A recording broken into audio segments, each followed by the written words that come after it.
जीवन को नया आयाम देता हुआ, संवेदना और त्याग की प्रतिमूर्ति।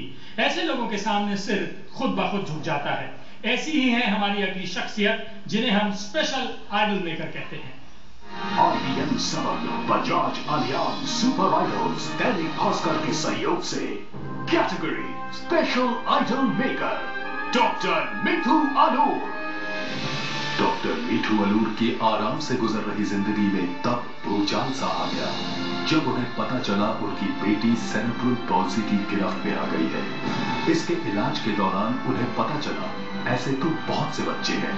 उन्होंने अपनी बेटी की खातिर इस समस्या पर पढ़ना और जानना शुरू किया। फिर उन्होंने स्पेशल एजुकेशन में PhD की और मुहिम छेड़ी ऐसे बच्चों की शिक्षा के लिए। उनकी जी तोड़ कोशिशों का ही नतीजा है कि केंद्र सरकार ने अब ऐसे बच्चों को मेन स्ट्रीम स्कूलों में भेजने का उनका सुझाव स्वीकार कर लिया है।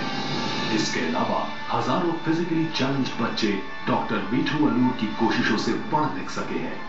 फिजिकली चैलेंज्ड लोगों के प्रति समाज और सरकार का रवैया बदलने के लिए जो मां बरसों से संघर्ष कर रही है, उसकी वजह से हजारों मांओं को राहत मिल चुकी है।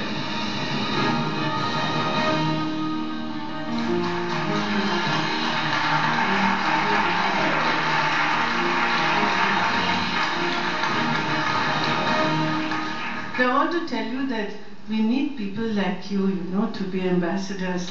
I wish there were people. Yeah. All you have to do is get the Spastic Society in touch with Being Human, frankly. I mean, he has a full team now and he's more than willing to support most such causes. Am I right, Salman?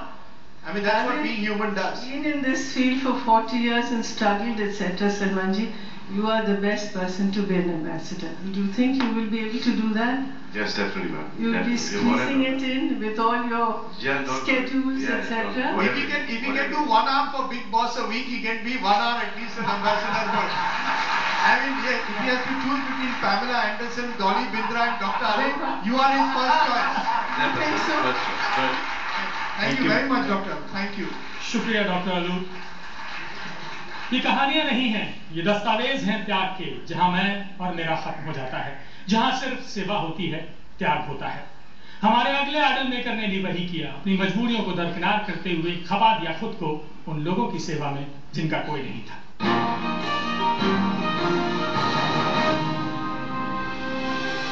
Usha Punjabi, उनमें सुनने की ताकत नहीं है, फिर भी वो इतनी ताकतवर है कि बेहौसला लोगों को जीना सिखा रही है।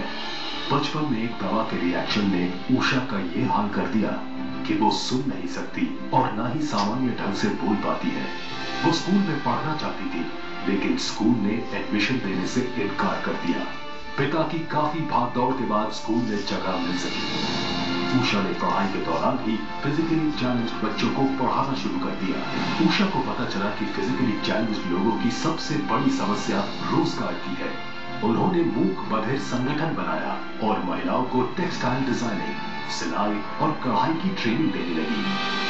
आज उषा की Indore bilingual academy for the deaf 500 मूक बधिरों को नर्सरी से ग्रेजुएट तक की शिक्षा मुहैया करा रही है। उषा के लिए ये सब कुछ करना आसान नहीं था, लेकिन वो हर झटके से उबरकर लंबी लड़ाई के लिए मैदान में डटी रही।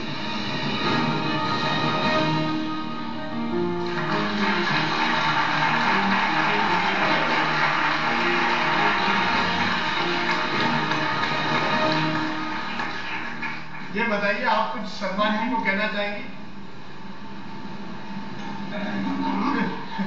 देखने आओ, स्कूल देखने आओ। आप इंदौर में आए थे ना? जी, इंदौर आए थे। आप इंदौर? अच्छा, आप इंदौर मेरी पैदाइश इंदौर।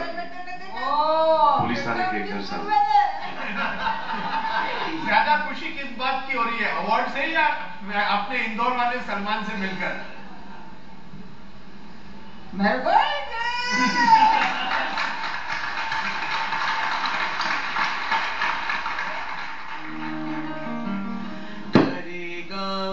जो भी भलाई के काम उसका ही नाम रह जाए।